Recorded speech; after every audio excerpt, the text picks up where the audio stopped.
Hey everyone, my name's Dave Adamson. I'm the director for Orange, Australia and New Zealand. And today we're going to look at some words written about 700 years before Jesus that we find in the book of Isaiah, chapter 55, verses 6 and 7.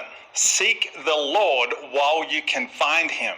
Call on him now while he is near. Let the wicked change their ways and banish the very thought of doing wrong. Let them turn to the Lord, that he may have mercy on them. Yes, turn to our God, for he will forgive generously.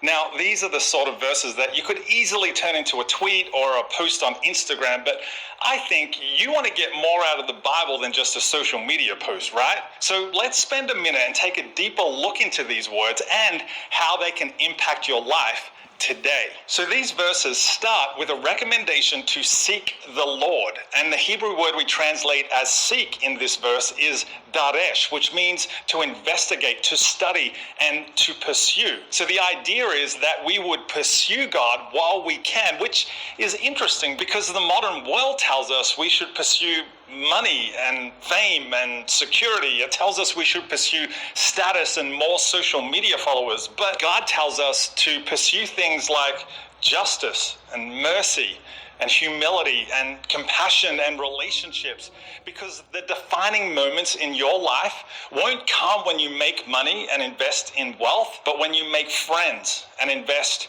in people.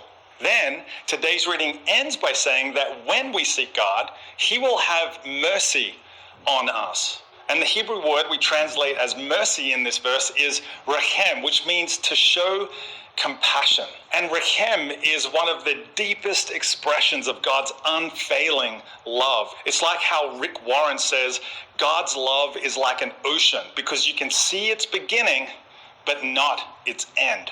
But most importantly, rechem is the sort of unfailing love God has for you. So today, just like the prophet Isaiah, I want to encourage you to do two things. The first is to seek God, no matter what you're doing or what you're facing today.